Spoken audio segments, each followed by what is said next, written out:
Just loving this moment. Can't always stay here forever. Hey there, crafty friends. My name's Misty. Welcome to Gleespen Designs. So in last week's video, I did 16 farmhouse DIYs that I've done in 2022 all in one video. Today, I am doing 5 brand new farmhouse DIYs of 2023. Now, don't worry if farmhouse is not your style because I will be moving on to something different next week. Now, let's get crafting. For this DIY, I'm using one of these new bordered medium-sized signs from Dollar Tree. I really like these because they're blank, so there's so many options on what you can do. I started off using some painter's tape, going around the inside edge of the border, placing it onto the backing so that I can keep it safe from any paint when I paint the border of the sign. Once I had the painter's tape going all the way around the sign, I painted it black with my black chalk paint. This is the Folk Art black chalk paint. It is so dark. Anytime I use it, I usually only have to do one coat. So I just went around the whole entire frame and painted it with the black chalk paint. And when you're painting the frame, you want to make sure that you get this inside edge here going all the way around. That is really important to making it look really nice and finished. Once I have the frame completely painted, I start removing the painter's tape and look at how perfect that frame is. No paint whatsoever on the backing. That's exactly how I like it. Recently at Dollar Tree, I found this wall decal sticker and I am so in love with the saying, and the writing is just absolutely beautiful as well. And I knew right away I wanted to put it on a sign so that I can hang it up in my home. Now this decal is just a little bit too big for the frame. However, I actually really liked that because once I put it on the frame, it really makes it look like the writing is coming from one side of the frame, going across the frame, and then connecting and going and just kind of disappearing into the other side of the frame. I just thought that was so pretty. Obviously, just like with any sticker, you stick it down, then I take my X-Acto knife and I just cut off right at the edge of the frame the sticker so that, again, it looks like it is just disappearing right into the frame.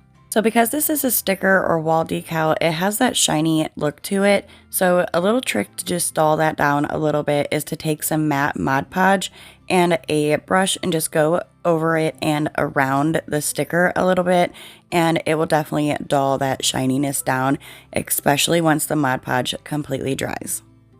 I was so excited when I found this beaded garland at Dollar Tree with the black, white, and buffalo check beads, and then it has the tassel with it as well.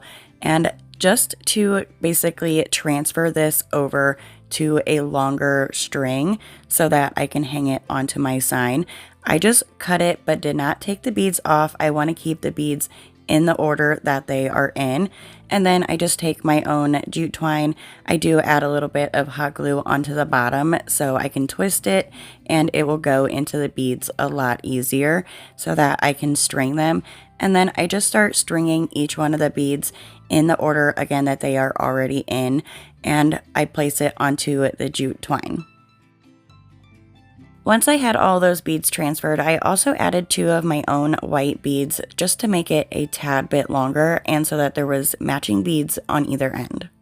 For this sign, I want the bead garland to look like it was draped across the top of the sign, so I just grab the jute twine on either end, place it up at the top of the corners on the sign, then I hot glue the jute twine down on the back. I also add a little bit of hot glue onto the corner so that I can put the jute twine right in that hot glue and it will be right on the corner of the sign. Once that side of the bead garland was on, I flipped it back over and just cut off the excess jute twine.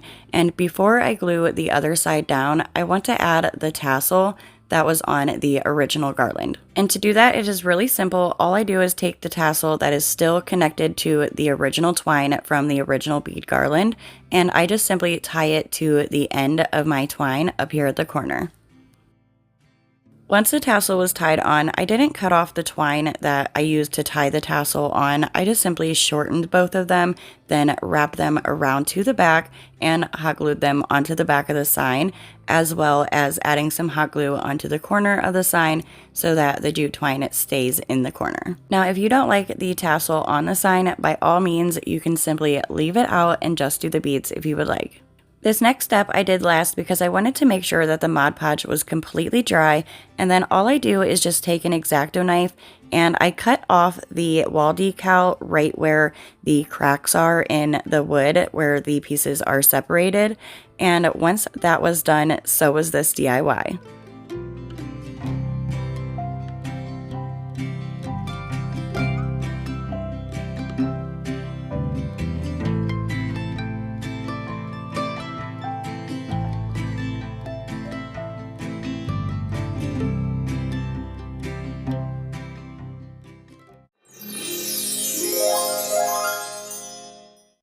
This next DIY is a quick and easy one. I found this rooster decor piece at Dollar Tree, and we're just going to kind of transform it a little bit.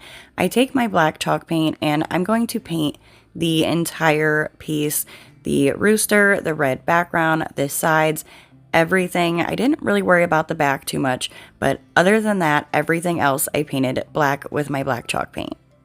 Once the black chalk paint was completely dry, I'm taking one of these smaller foam stencil brushes and I'm going to use my white Rust-Oleum chalk paint in the color Linen White, and I'm going to go over the entire rooster as well as the border that is on the hexagon. I personally think with having that black background, it makes the rooster stand out so much more. Once my white chalk paint was completely dry, I'm going to add one of these stickers that is in this sticker pack from Dollar Tree. I think this one that says Farmhouse is really cute and kind of goes perfect with this rooster. However, I left it on its backing because I'm going to actually remove the frame that's on the sticker. See, these stickers are 3-dimensional and they have this little foam like sticker piece in the center of them to make the frame look like it is sticking out away from the actual background that says Farmhouse. So I just took the pieces completely apart so that I can take just the frame, and I'm going to use my black chalk paint and I paint that entire frame so that it matches more with our rooster decor piece. Now that the black chalk paint on the frame is dry, I'm going to take the background that says Farmhouse, remove the backing, then remove that foam sticker, and I'm just going to place it onto the middle or center of the rooster by using some of my Mod Podge, and I just place a little bit on the back of the sticker itself so that I can stick it down right in the center of the rooster. Now I'm just going to grab the black frame, add some Mod Podge on the back of it as well, and then stick it down right onto the sticker how it was originally. You could add the little foam stickers if you would like your frame to look more 3-dimensional as well. And once I put this on, this DIY was done.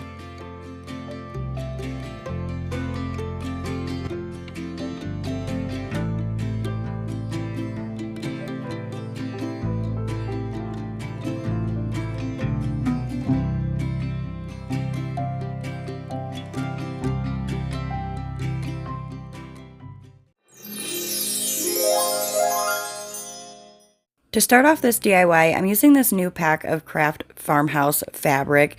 Now, last year at Dollar Tree, they did come out with the larger fabric rolls that you can get in this same exact print. So you could do this DIY with that as well. However, I wanted to use this new craft fabric that they have.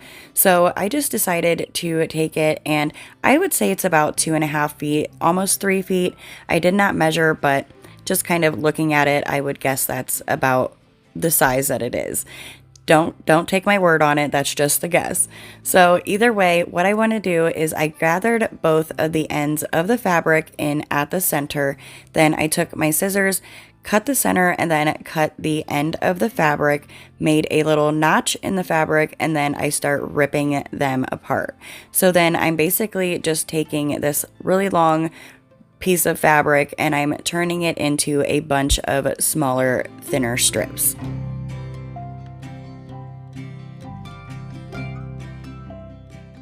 I repeated those same steps with the other two farmhouse fabrics in the craft fabric pack, and I just basically made those into those smaller fabric strips. And then I decided I wanted to add burlap as well. I absolutely love farmhouse with burlap. So I got this roll of burlap off of Amazon. I will have the link down below in the description box if you would like to check it out. And I just simply cut out strips of the burlap around about the same size as the strips of fabric. Next, I'm going to be using one of the smaller bamboo rings from the pack of bamboo rings from Dollar Tree. I had previously painted this one black for a different DIY, however, I decided not to use it, and I decided to use it for this DIY, and the fact that it was black was already perfect. So now I'm going to take the strips of fabric and I just start tying them onto the bamboo ring. Super simple, just tie one really nice tight knot. And as I'm tying them on, I do try and twist most of the pieces of fabric so that the design is facing forward. And you're just going to simply keep tying each one of the fabric and the burlap onto the bamboo ring until basically you have it completely filled and you cannot put any more on.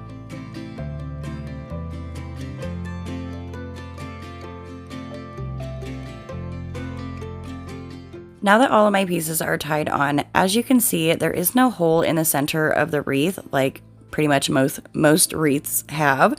So I'm just going to take my scissors and start cutting the fabric in the center of the wreath first, cutting it down so that it is short enough to where I will have a nice size hole in the center. And as I cut each piece of the burlap, I also pull a few of the strands of burlap off the end, so each end of the burlap strips have that nice frayed look to it. I think that frayed look really goes well with the farmhouse look. You can just cut your strips and leave it like that if you would like. And also, to make it easier on yourself, if you would like to, you could measure out the strips or just make your strips shorter than I did so that once you tie them onto the wreath, you can just move on to the next step and you do not have to cut anything. Now, once I was done with the center of the wreath, I moved on to the outside of the wreath. I did also have to shorten that as well because I'm going to be putting it in the center of something and I need it to fit in that space. So I went around the edge and cut those ends as well. And again, once I cut each piece of the burlap on the outside, I did the same thing as I did on the inside, and I just pulled a few of those end pieces off so that it had the frayed look on the ends of the ribbon. Now that the wreath is the size that I want it to be, I'm just going to take my hands and I place them on the back behind the wreath, and I just start pinching the fabric, pushing it to the front and kind of moving it all around with my hands. Basically, all I'm doing is making the fabric go a bunch of different ways so that it has that pretty but messy look that these fabric wreaths are supposed to have. At Dollar Tree, they carry this 2-pack of round wood slices, and all I'm going to do is take the larger one out of the pack, and I'm going to use my Folk Art black chalk paint and a small brush and just go around the entire center of that round wood slice.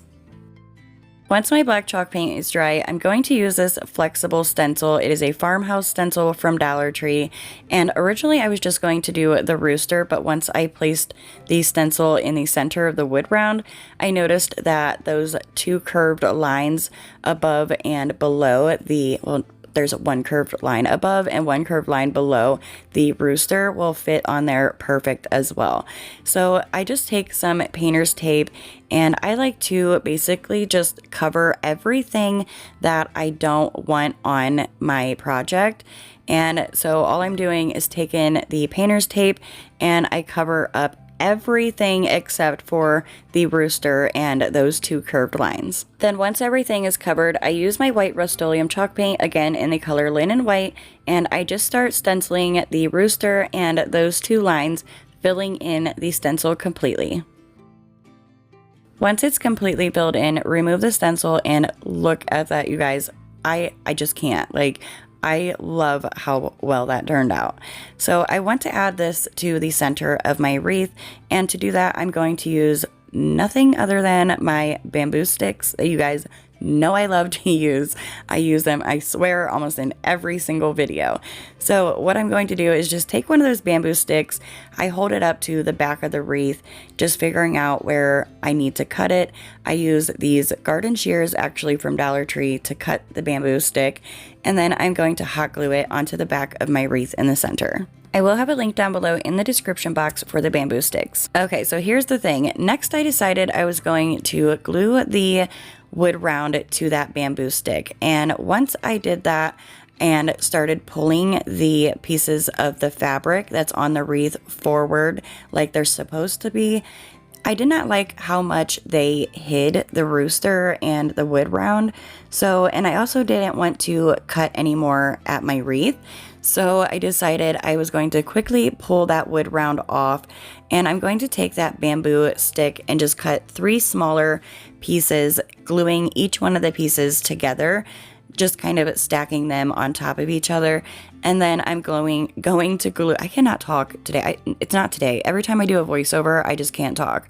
I'm always so nervous and just stumble over my words, and I truly apologize. I try my best to explain everything, and I know I mess up here and there, but I promise as I continue with this YouTube journey, I will hopefully get better. So anyways, I glued those pieces to the bamboo stick that's already on the wreath, and then I glue the wood round to those bamboo pieces.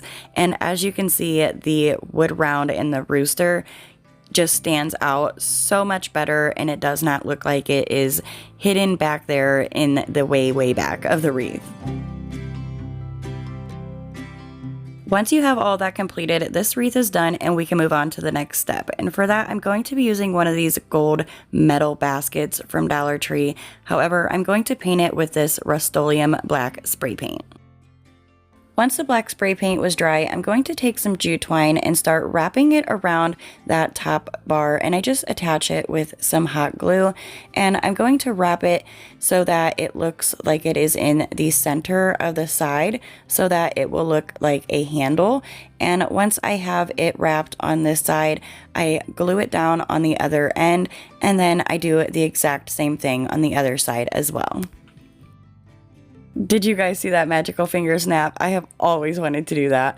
Okay, anyways, back to the craft. I'm going to just now take the wreath and add some hot glue onto the back of that bamboo stick, and we're going to glue it to one of the bars that is on the back or bottom of the tray. And now, you guys, this DIY is done.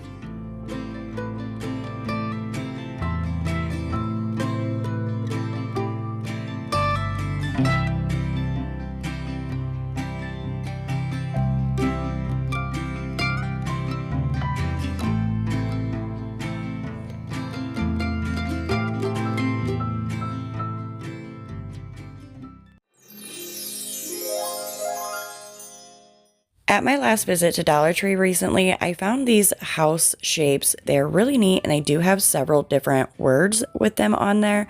And I just thought they were totally different than anything I've ever seen at Dollar Tree before. I don't have any idea what they actually are and what they're supposed to be. I don't know if they're supposed to be stencils or if you just paint them and set them up against something, but we're going to jazz them up a little bit and turn them into a little bit more of a farmhouse decor. This is a super simple DIY that pretty much anybody can do. I use the white Rust-Oleum chalk paint in the color linen white, and I paint the H and the M, and then I use my black chalk paint to paint the O and the E.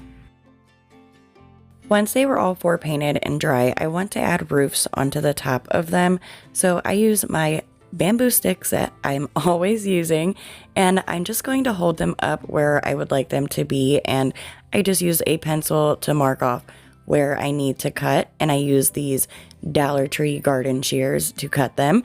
These are perfect for cutting dowel rods, things like this, bamboo sticks, craft sticks. They really are sharp and perfect for crafting. So I decided again to cut the bamboo sticks down so that I had the shape that I would like for the roof. As I cut each piece, I did sand them down just so that they did not have any jagged edges. And then once I have the H cut, I repeat those same steps with the O, the M, and the E so that they all have roofs on top of the houses. Now, if I would have thought about it at the time, I would have also cut a tiny little piece for each one of the houses so that they had little chimneys, or maybe just doing every other house with a chimney. I think that would be a really cute idea as well. Once I had all the roof pieces cut, I did paint the roof pieces for the white houses black and the roof pieces for the black houses white. When it comes time to adding the roof pieces, it is super simple. All you're going to do is start placing them back onto the houses that they go onto and just hot gluing them down. And of course, I repeated those steps to put the roof on the other houses as well. Now, I know it might seem like I'm zooming right through this DIY, or maybe it might not even be moving fast enough for some of you, but if it does seem like I'm going a little bit too fast, that's just because I don't want to keep showing the same repetitive things like me putting the roofs on each and every one of the houses, or me painting each and every one of the houses when it's all the same thing. And I just show it and I don't need to show it 20 times. So I just spare you guys all of that. Now I'm going to take some Dollar Tree Jenga blocks or tumbling tower blocks, and I'm going to glue 3 of them together, and I'm going to make 4 of those rows of 3, one for each one of the houses. Once I have all 4 of the 3 sets of Jenga blocks made, I start taking my hot glue gun and add some hot glue onto the side of one of the Jenga blocks, and then I glue each one to the back of the houses.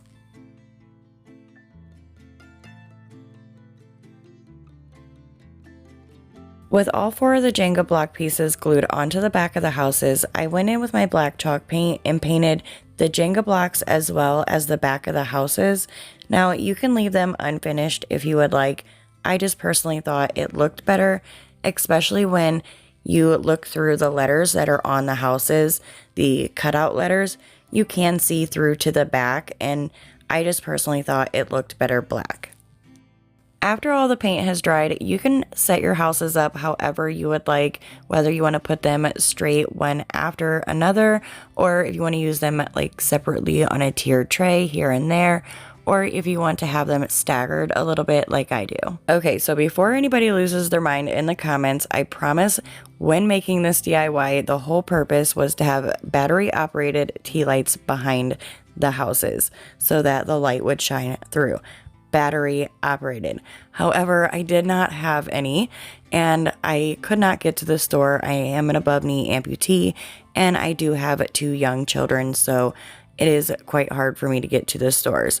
So I just added these flame candles long enough for me to record a little clip of how it would look with candles behind it, and then I just immediately switched it out for some fairy lights until I get the battery operated tea lights that I want to put behind it. But either way, I think they turned out gorgeous. I could not wait to get to this DIY the entire video. I'm so excited about this DIY, and honestly, I'm super proud of it as well. To start this DIY, I'm going to be using one of the Dollar Tree cutting board signs. Now, this is one that I got around the fall time. Dollar Tree comes out with these every season, every holiday, just like the other signs.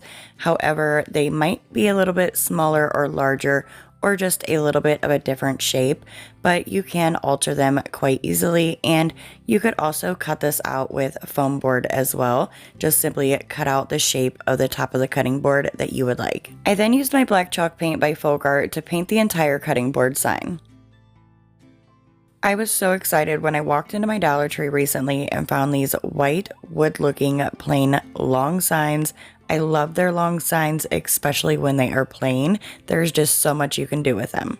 First, I started off by removing the twine hangers that are on both of the signs.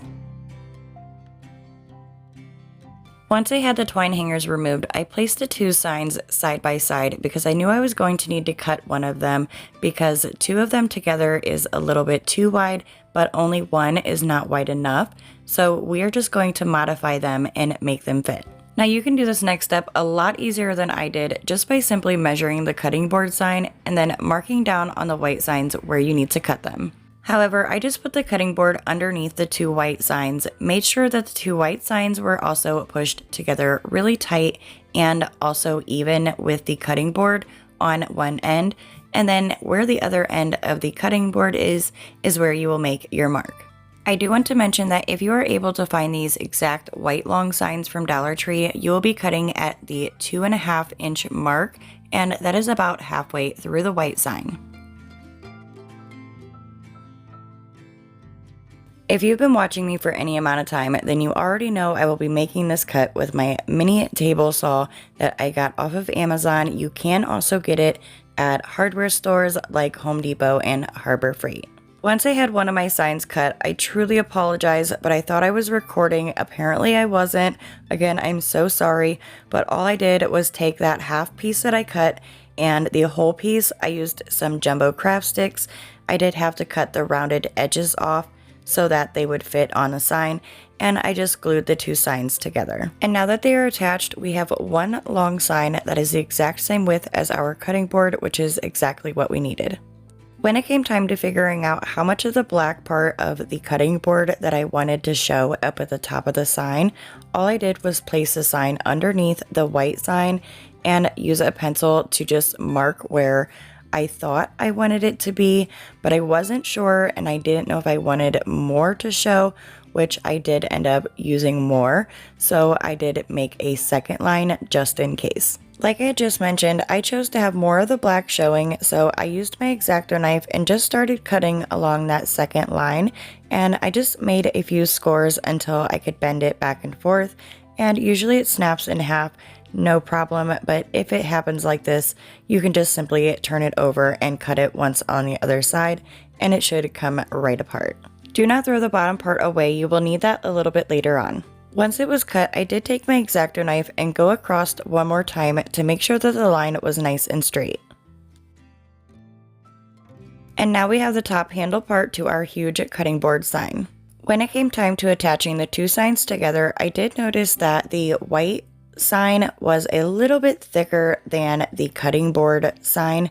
So to fix that, I also noticed that the perfect thing to fix it are these jumbo craft sticks, or really any craft stick. I do believe they're mostly around the same width or thickness. So you just take a few craft sticks. I used, again, the jumbo ones from Walmart. I cut off the ends so that they fit, and I start gluing one right really close to the edge, like right on that edge right there. You don't want to go past it, but you want to be right up against the edge. And I do end up placing a second one just so that there was a little bit more to the thickness on the cutting board part of the sign. Once you have a few craft sticks glued down, this now fits so perfect and flush with the white signs. I did end up deciding to paint the back of the cutting board piece black as well, and once I was done with the entire project, I didn't show it, but I also painted the back of the white boards black so that it all looked really nice and completely finished. To attach the black handle part of the cutting board sign, I'm going to use the jumbo craft sticks yet again.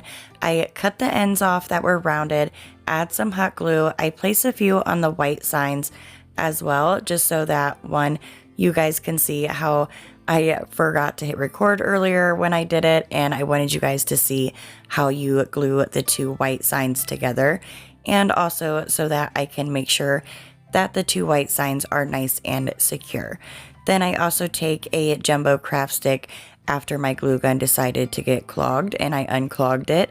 I place a jumbo craft stick right where the black sign and the white sign meet, and then I do add one right above it. I take a jumbo craft stick, cut it in half, and place those 2 going in different directions.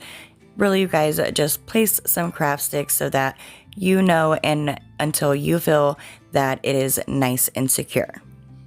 Now that I have the top on the sign, I can start working on the bottom, and to start off, I used some Dollar Tree spackling to fill in the holes from the hangers that were on the signs.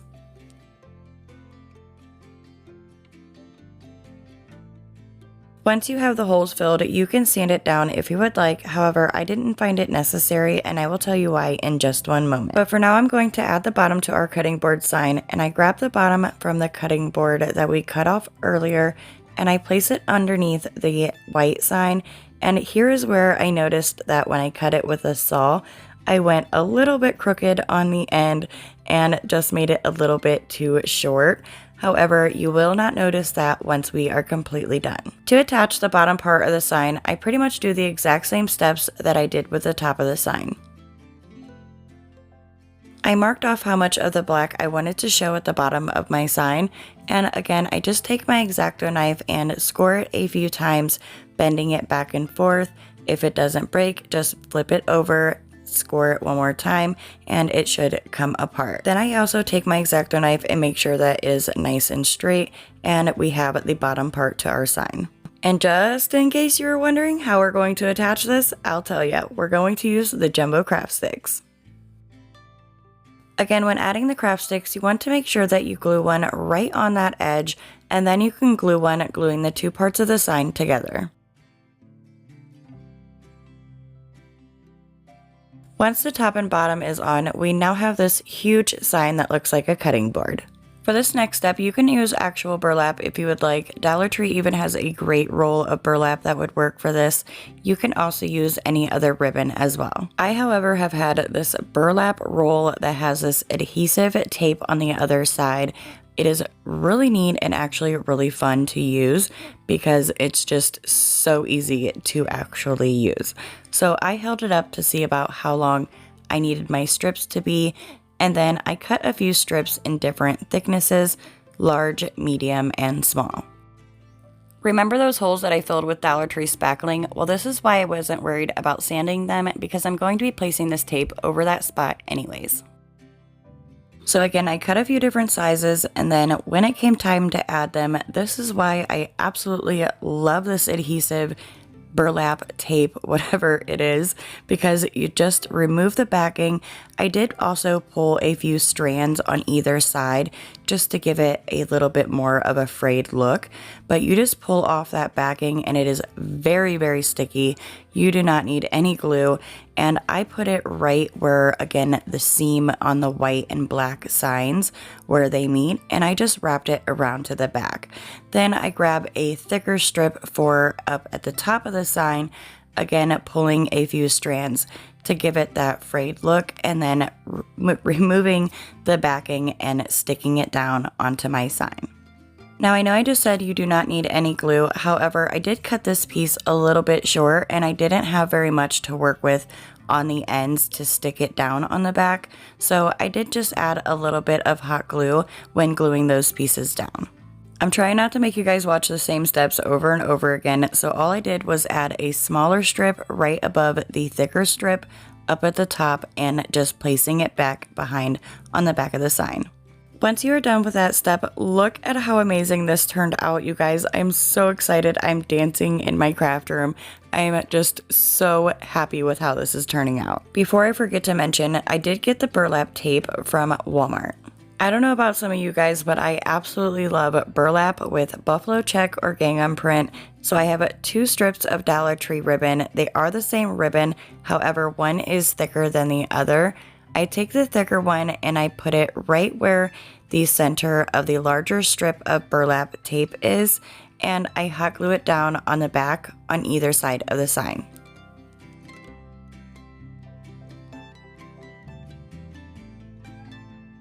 Once the top piece of ribbon is glued on, I'm not going to make you guys watch me do the second piece because, again, it is repetitive and I feel like a lot of this DIY has been repetitive, so I apologize about that, but I just want to go through every step that I can. Again, all you are doing is just gluing the ribbon down at the bottom just like you did up at the top. So you know how most higher end cutting boards have those rope handles or hangers? Well, that's kind of the look I'm going for here. So I grab some Dollar Tree nautical rope and I feed it through the hole in the top of the cutting board. It is 2 o'clock in the morning and I am struggling, you guys, but we are going to get this video done. Okay, never mind, I lied. It is actually 3:18 in the morning, but again, we are still going to get this DIY done. So I just took the nautical rope, made the hanger as long as I personally would like it, and just simply tied a simple knot. Okay, you guys, how stinking cute are these new farm animals from Dollar Tree? They have a chalkboard type background and a really nice base to them. However, I do want to remove the base. So I take my X-Acto knife and I just keep scoring where the base and the farm animal meet. And again, once I have it scored a few times, I just bend it back and forth and it usually pops right off. After I remove the stands, I do take my zip sander and sand at the bottom just so that everything is nice and smooth. And again, you're going to repeat those same steps on the other two farm animals, removing them from the stands and sanding off any sharp edges. On the bottoms from where I cut the stands off, you can see the exposed color of the wood, so I just used my black chalk paint to just touch that up a little bit, making sure that everything was nice and black. And again, I repeated that step on all of the farmhouse animals. For the words Farm Sweet Farm on my farm animals, I'm going to be using this stencil pack that I got off of Amazon for under $11. Absolutely an amazing deal. You get 30 sheets of these stencil letter fonts and they are phenomenal. You have so many different styles and also 2 different sizes, I do believe. I believe there is the 2-inch and the 1-inch. And they also have these perfect Rae Dunn inspired 2-inch font as well as the 1-inch. This 1-inch that looks like the Rae Dunn font is what I will be using for my letters, and I decided I want to make a line with my pencil just to make sure that all of my letters are nice and straight. And again, that is something I repeated on all 3 of the farm animals. For the chicken, I do believe this is a chicken. I'm not sure, it might be a rooster, but for the chicken, I did the word farm and I did erase the pencil line afterwards. Now, I didn't show you because I wanted to show you with the word sweet how I like to do my stencils, and I think it is a great trick or hack. So for the longest time, I used to just take my stencil, hold it up where I thought I wanted my letters to be, and I would start stenciling with my paint. However, if you use your pencil and place the letters where you would like, and if you need to move them, you can easily erase what you have written and put down a new letter or word. It is super, super simple. It saves me so much time. And honestly, I wish I would have thought of it earlier because look at that.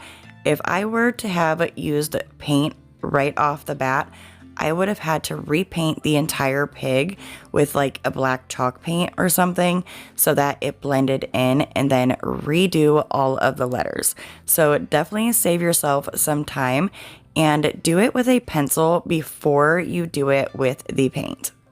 Another thing I find helpful, which a lot of people do, is taking pieces of tape like painter's tape and going around the oh goodness, I need to go to bed.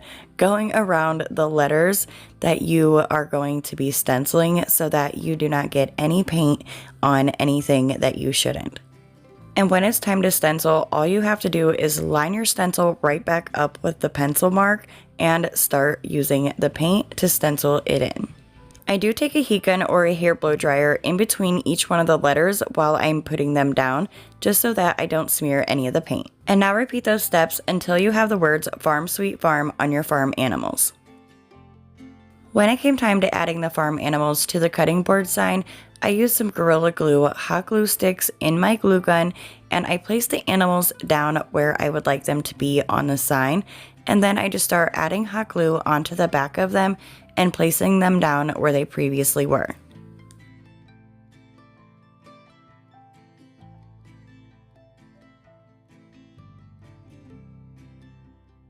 Now you can stop here, but of course you guys know I have got to keep going just a little bit further, and I decided I want to take those same exact strips of fabric that I got from Dollar Tree recently that we used in our wreath in the previous DIY, a few DIYs back I do believe, and I'm going to just make them into the same strips like I did for the wreath.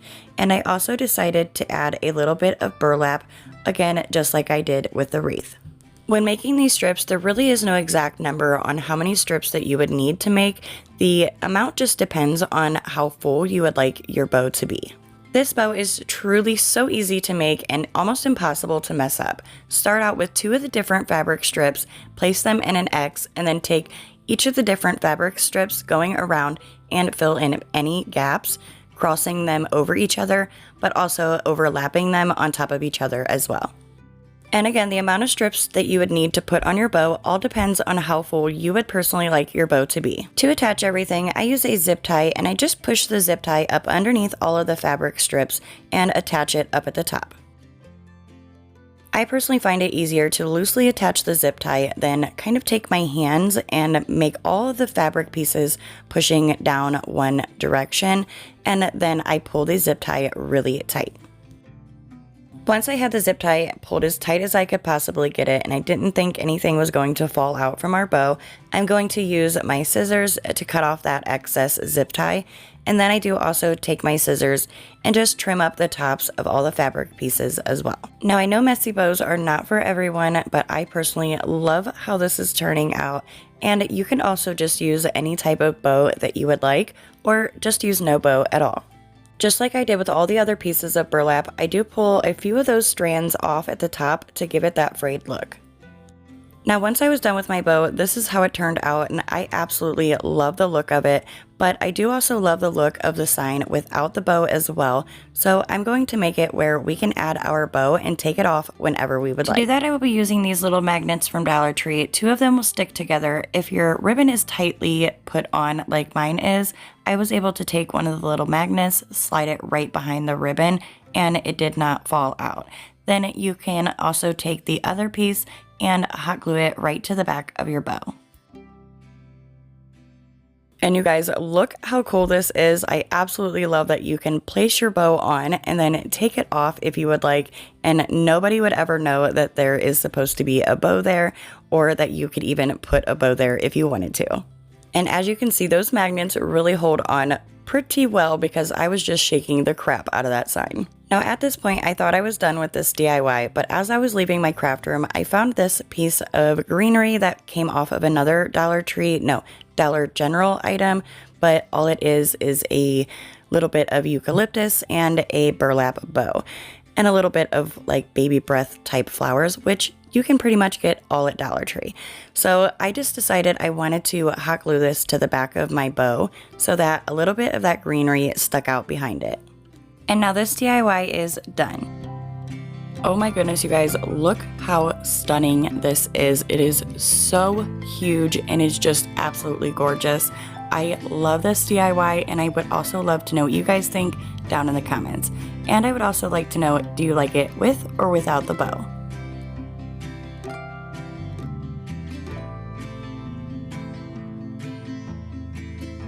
I do apologize if the camera keeps going in and out of focus real quickly. It is, I believe, because there is so much black and white. Usually when there's a lot of black and white, it does tend to do that, and I do apologize.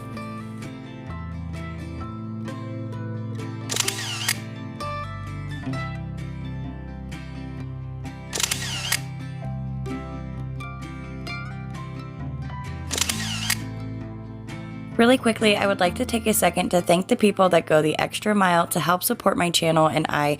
Nicole, Marilyn, Carol, and Tracy, you guys are absolutely amazing. And Nicole, let me just say, when this popped up, I was absolutely blown away. You are all so very much appreciated. Buy Me a Coffee is just a fun, silly way you can help support your favorite creators. I will have a link down below in the description box, and you can also go to the website on your screen. If you like Farmhouse and would like to check out more of my content, Check out this video of 16 farmhouse DIYs. There is a link up in the right hand corner. If you click on that, it will take you directly to that video. Thank you for watching. I hope to see you all and a few new friends on the next one. Bye!